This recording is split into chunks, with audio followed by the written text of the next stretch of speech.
रामकृष्ण हरी. मी अनंत महाराज कांडके, अर्थातच अनंत महाराज कांडके या यूट्यूब चॅनलमध्ये तुमच्या सर्वांचं सहर्ष स्वागत. मित्र हो, आपण दिलेल्या खूप चांगल्या प्रतिसादाबद्दल आपण एक एक दिवस पुढे जात आहोत. या चॅनलमध्ये आपण ग्रो होण्यासाठी लवकरात लवकर मात्र 100% आपण होणार आहोत. परंतु आपण प्रत्येक दिवसाला वेगवेगळ्या विषयावर वेगवेगळा व्हिडिओ बनत असतो. आजच्या व्हिडिओचं आपलं टायटल आहे की मनाला झालेली जखम. मनाला झालेली जखम. प्रत्येक माणसाचा जन्म या पृथ्वी तलावर होत असतो. जन्म झाल्यापासून मृत्यूपर्यंत अनेक माणसाला संकट येत असतात. जन्माल्यापासून माणसाचे संकट हे चालू होतात ते शेवटच्या क्षणापर्यंत माणसाला हे संकट असतात. परंतु हे संकटाचा सामना करत असताना तुम्हाला मला त्याच्यावर मात ही 100% करावी लागते. त्यामध्ये कुठलेही दुमत नाही. परंतु हेही करत असताना एखादा व्यक्ती जर रस्त्याने चालत असेल आणि चालता चालता जर त्याला ठेस लागली तर ठेस झाल्यानंतर होणारी जखम ही वेगळी असते. परंतु जीवन जगत असताना जन्मापासून ते मृत्यूपर्यंत ज्या जखमा मनाला होतात त्या मनाच्या जखमा हे वेगळ्या असतात.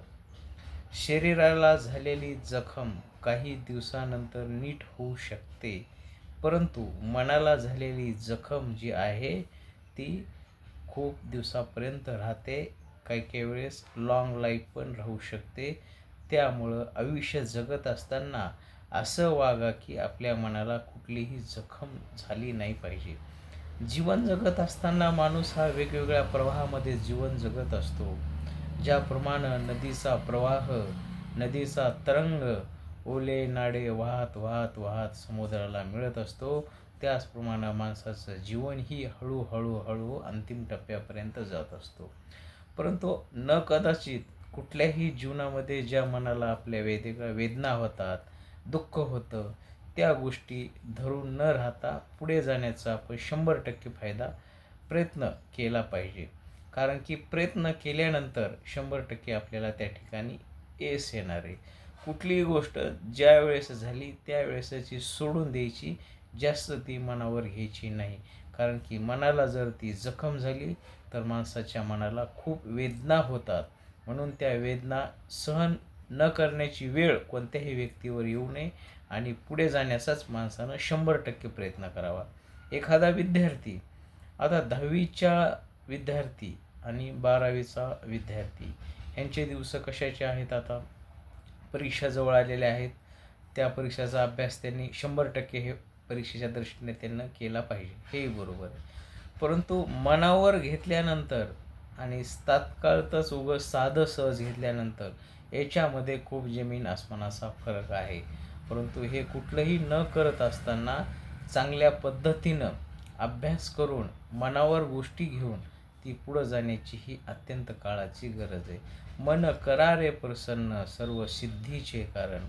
मनाला कुठल्याही जखम होईल असं कुणीही वागण्याचा अजिबात प्रयत्न करू नये. कारण की मनाला झालेली जखम ही जर खोलपर्यंत गेली तर त्याचे परिणाम हे वेगळे होतात माणसाच्या जीवनावर. आणि एखाद्या शरीराला झालेली किंवा ॲक्सिडेंट झालेला त्या जखमा असतात त्या वेगळ्या असतात.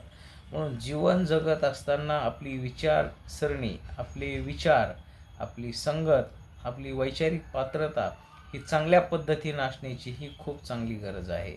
कारण जीवन हे खूप सुंदर आहे आणि या सुंदर जीवनामध्ये तुम्ही आम्ही 100% चांगला जगण्याचा प्रयत्न हा केलाच पाहिजे.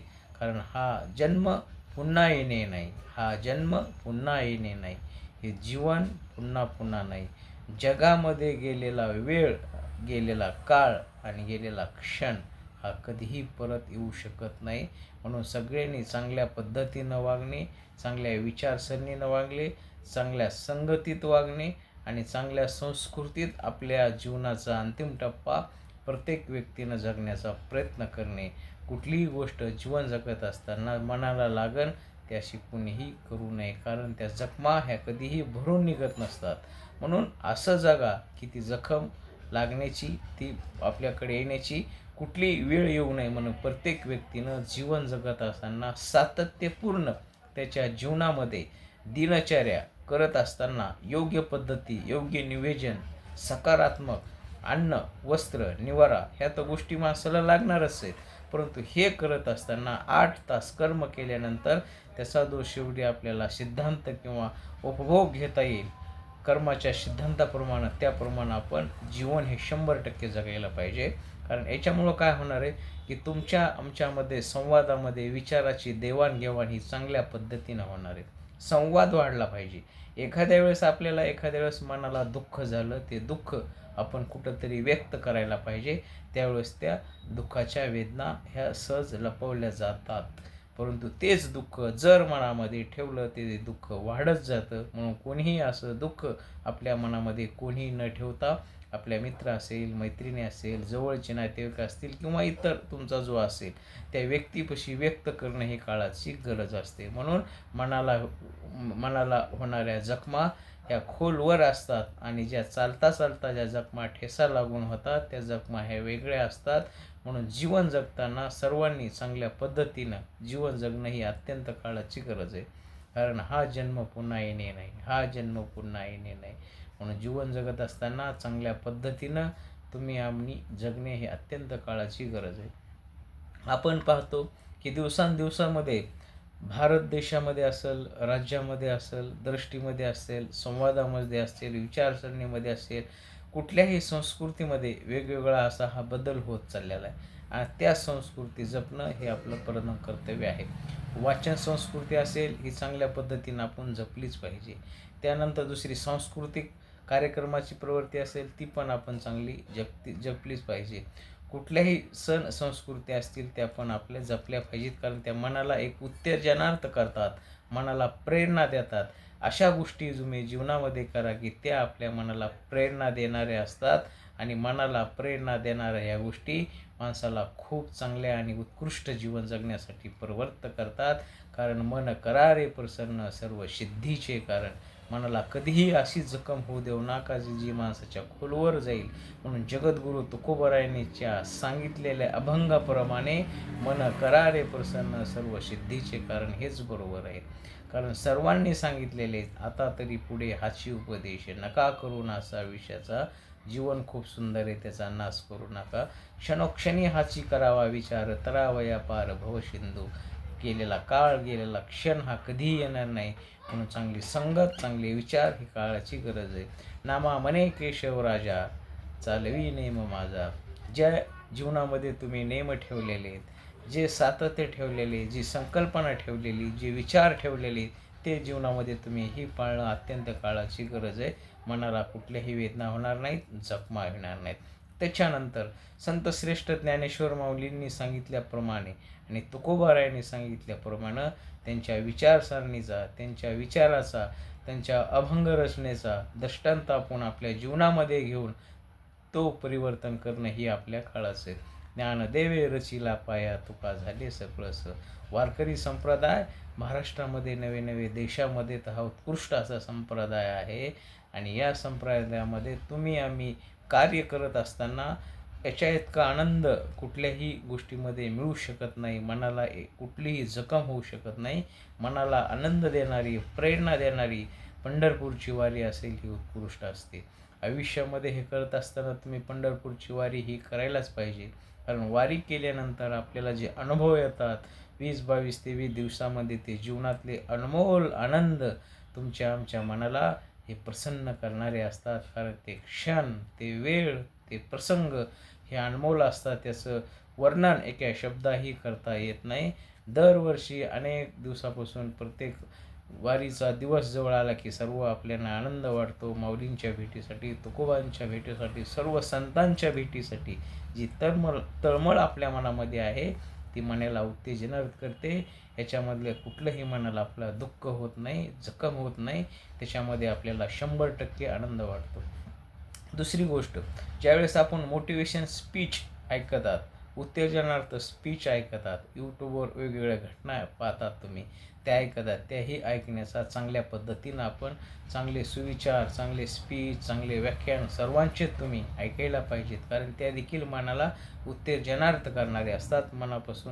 मनाला कुठलेही दुःख देणाऱ्या अशा काही घटना नसतात. त्याच्यातून मनाला समाधान मिळते आणि मन समाधान झाल्यानंतर, मनाला कुठलीही जखम न झाल्यानंतर आनंदही मिळतो आणि त्या आनंदामध्ये तुम्ही आम्ही रममाण होणं हे अत्यंत काळाची गरज आहे.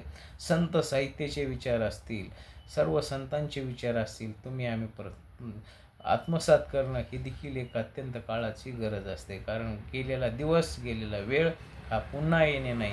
म्हणून सर्वांनी जीवन जगत असताना असं जगा की आपल्या मनाला कुठलंही दुःख होणार नाही, कुठलीही वेदना होणार नाही, कुठलीही जखम होणार नाही. एक प्रसंग आनंदात राहायचं, आनंदात जगायचं, सगळ्या गोष्टी आनंदानं करायच्या, जे मनाला वाटतं ते करायचं. जे आपल्याला काही आहारामध्ये बदल करू वाटतो, आहारामध्ये वेगवेगळ्या गोष्टी काही करू वाटतात, त्या देखील आपण दिनचर्यामध्ये करायचं. कारण हसत खेळत आनंद जीवन जगल्यानंतर तुमच्या आमच्या मनाला कुठलीही जखम होणार नाही. सर्वांशी संवाद करत असताना आपल्या वाणीतून असा शब्द आपण विचारावा की समोरच्या मनाला देखील जखम झाली नाही पाहिजे, वेदना झाली नाही पाहिजे, त्याच्या मनाला एखादा शब्द लाभला नाही पाहिजे, कुणीही त्या गोष्टी मनावर न घेतल्यानंतर. म्हणून आपण सहज एखाद्याशी संवाद साधत करत असताना सहजासहजी आपण एखाद्याशी बोलत असताना आपल्याकडून नजर चुकीने एखादा चुकून शब्द जर घेतला तर समोरच्या मनाला ह्या वेदना होत्यात.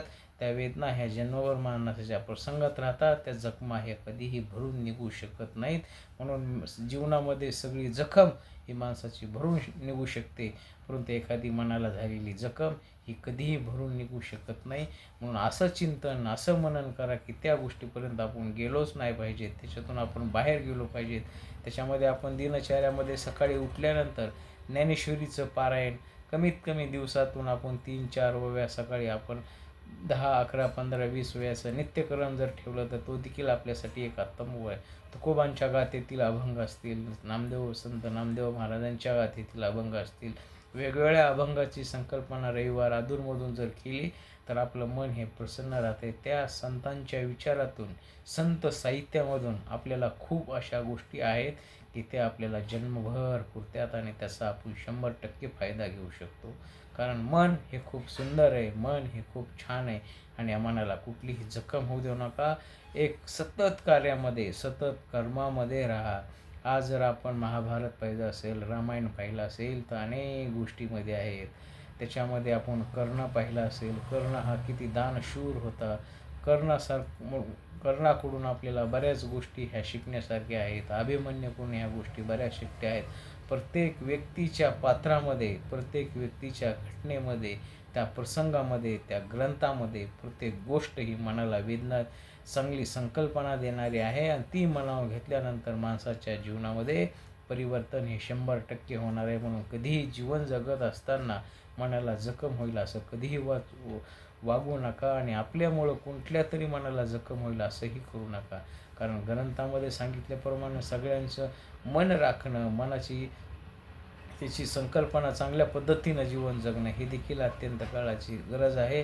म्हणून सर्वांनी जाता जाता एकच विचार, एकच संकल्प की जीवन जगत असताना चांगल्या पद्धतीनं जगायचं. खाली बघून चलत असताना आपल्या शरीराला कुठलीही ठेस न लागता, आपल्या मनाला कुठलीही जखम न होता असं जीवन जगा की शेवटच्या क्षणापर्यंत आपल्या मनाला ही जखम झाली नाही पाहिजे आणि आपल्यामुळंही कोणाच्या मनाला जखम न झाली पाहिजे. म्हणून जीवन खूप सुंदर आहे. जाता जाता सर्वांना रामकृष्ण हरी, रामकृष्ण हरी एवढंच मी सांगू इच्छितो की जीवन खूप सुंदर आहे. रामकृष्ण हरी.